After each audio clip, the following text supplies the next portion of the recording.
Hi guys, Mrs. Brumwell here. In this video, we are going to do section 5.5, and this is where all of our problems are going to be about optimization.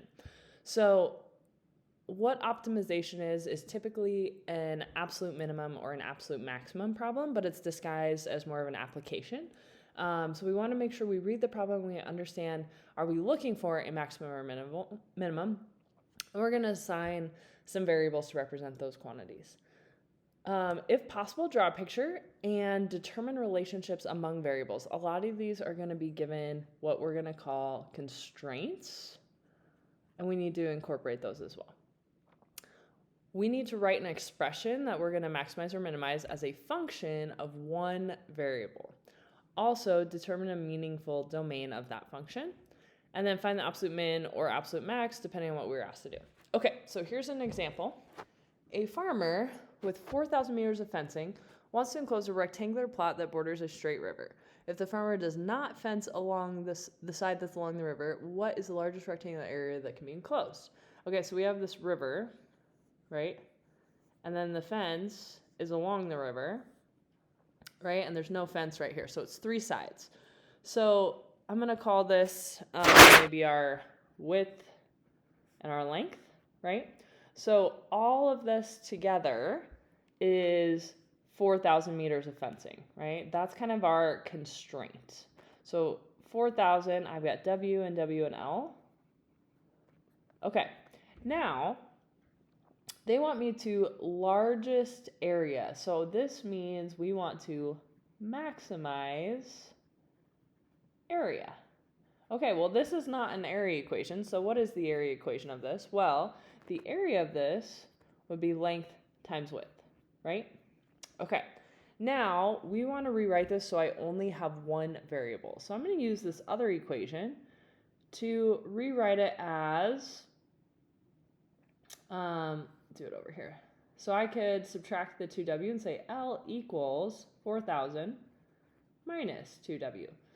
And then this we can substitute right here for L.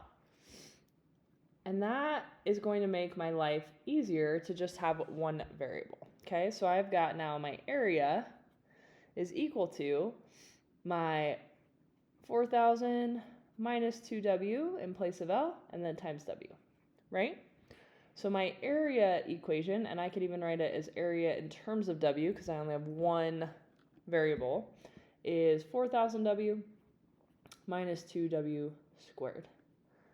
Okay, so now I want to find the maximum. So to find the absolute maximum, we're going to find the derivative and set it equal to 0. So my derivative here is 4,000 minus 4W. Set that equal to 0. All right, and so I'm going to add the 4W over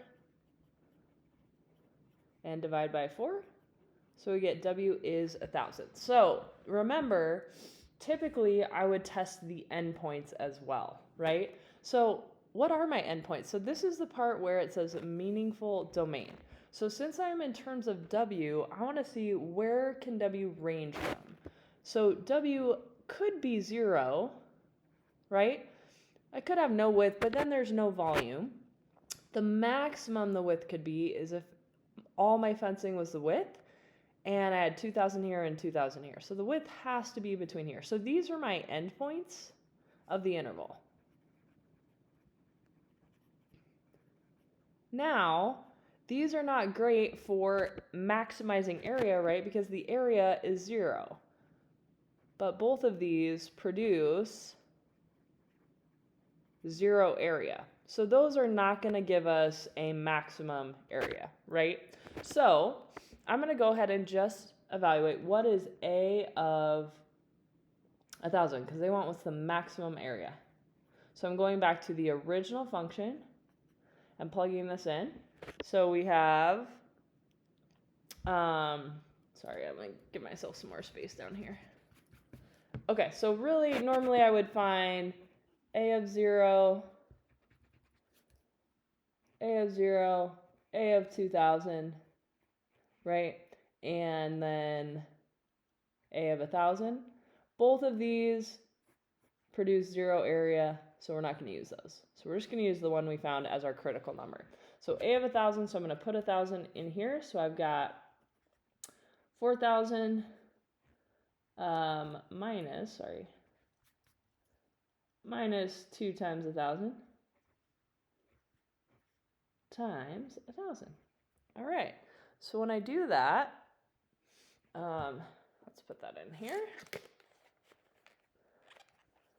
So I have 2,000 times 1,000 when I do that, right? So I get 2 million. All right. So this is my maximum area. So to answer the question, we would say the maximum area that the 400 meters of fencing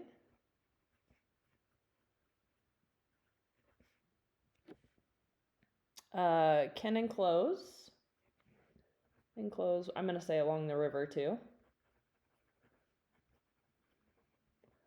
is this number, 2 million.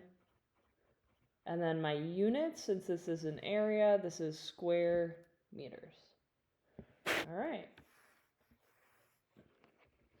Okay. Next problem. We are asked to find from each corner of a square piece of sheet metal, 18 centimeters on a side, remove a small square and turn the edges up to form a box. So we're like cutting out a square from each corner and then we fold these sides up to create an open box. What are the dimensions of the box with the largest volume? Okay, so a couple constraints that I have here.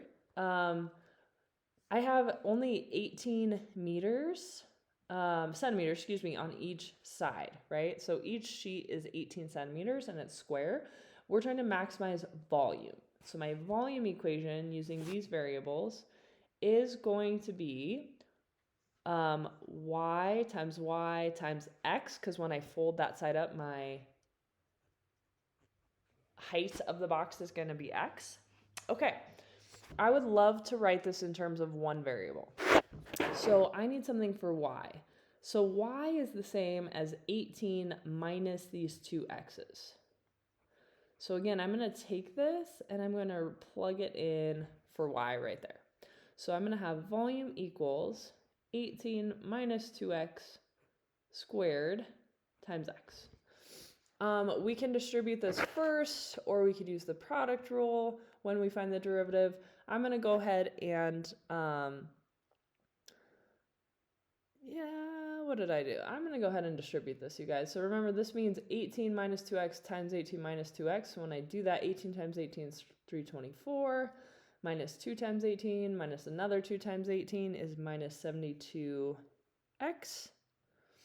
And then plus 4x squared. So that's what I get when I square this, times x, so that all gets another x thrown in it. I'm going to put it in standard form. So I got 4x cubed minus 72x squared plus 324x. Okay, so now we're going to find the derivative. V prime equals 12x squared minus 144x plus 324. Okay, so now we're going to set it equal to 0 to find our critical values. So I'm going to go ahead and factor out a 12. So I'd be left with x squared minus 12x plus 27.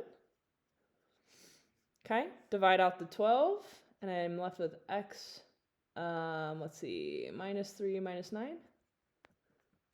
Okay, after I divided that by 12. Okay, so I get x would be 3 or 9. Okay, so those are our critical values. Let's determine our domain of x.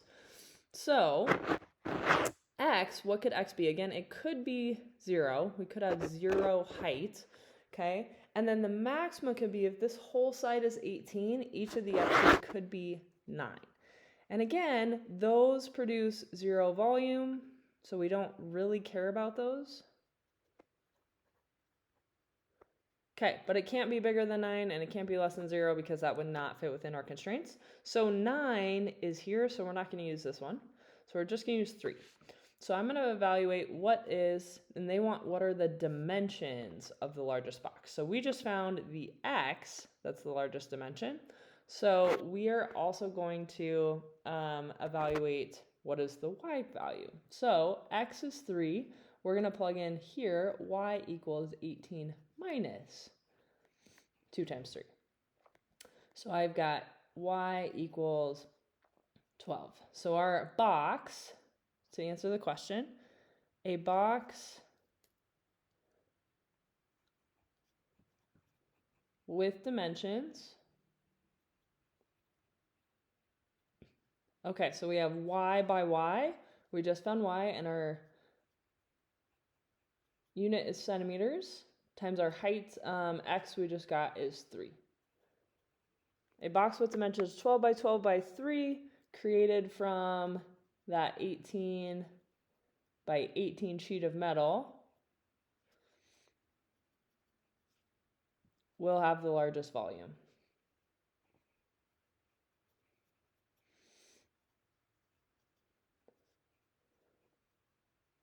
All right. Okay, last one, you guys. A manufacturer needs to produce a cylindrical container with a capacity of 1,000 cubic centimeters. The top and the bottom of the container are made of material that costs 5 cents per square centimeters, and the side of the container is made of a material costing 3 cents per square centimeter.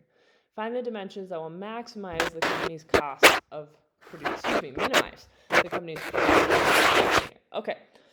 So we want to minimize cost. So I need a cost equation. So let's talk about what we know. All right, volume of a cylinder. Okay, so I have volume is, sorry, I guess, yeah, I do need that. Okay, volume of a cylinder is pi r squared times h. The reason I'm dealing with volume is because I was given a volume for which this contains. So I actually can plug 1,000 in right now. This is kind of my constraint. It has to hold 1,000 cubic centimeters. Okay. And then I also know the surface area because my cost is related to the surface area. So the surface area is 2 pi r h, that's this lateral area, the kind of middle part of the cone, or cylinder, excuse me.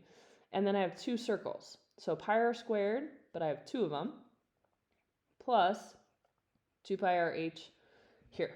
Now, I want cost. So cost is multiplying by the money. So the top and bottom are 5 cents. So I'm going to multiply this. So I'm going to use C for cost. Okay. And I'm going to multiply this by 5 cents. So I've got 5 cents times 2 pi r squared plus 3 cents for the side. Okay. So then my cost equation, I don't want 2 variables, so I'm going to actually solve this one for h. Sorry. H is equal to 1,000 over pi r squared. So now I can take this and plug it in for that h. Okay, and I lost no, we're good. Okay, so now I have C equals 0.05 times 2 is 0.1 pi r squared. Then 0.03 times 2 is 0.06. And then we have pi r and then h. We're plugging this in, so I have 1,000 over pi r squared. Okay, we can simplify a little bit first because this pi and this pi will cancel. This r and one of those r's will cancel. So I'm left with C equals 0.1 pi r squared plus 0.06 times 1,000, and I'm actually going to go ahead and multiply that. So 0.06 times 1,000 is 60 r, and then I'm going to write this as r to the negative 1. Okay, so now let's find the derivative.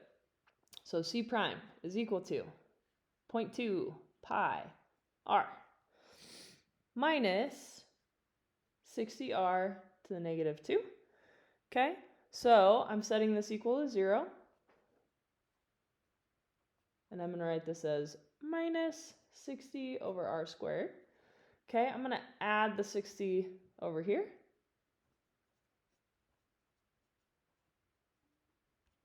Okay, I'm going to multiply both sides by r squared. And then divide by 0.2 pi, and then take the cube root. So the cube root of 60 over 0.2 pi is equal to r. Plugging that in the calculator, you get that to be approximately 4.571. Okay, so again, I need a domain. So this is my critical number. I need to know my interval. So what are the possible numbers for r? Again, 0 is always kind of a good bet. And then how do I get the other possibility? Okay, so basically, I know that if I had no height, if height was 0, I would have, so if h equals 0, right, the maximum r would be the square root of 1,000 over pi, okay? So that is approximately 17.841, but again, you guys, these produce 0 volume. Okay, so my minimum value, my critical point here, I'm going to evaluate that. So what is my cost? So C of 4.571. Okay, and I'm going to plug that in right to my original right here, and I get that to be approximately 19.69. Now, some of you might be asking, how do I know if this is a minimum for sure? What if it were a maximum? Remember, I can still do my sign chart if I want to, and I could put 0, 17.8, right? And my number here is 4.57.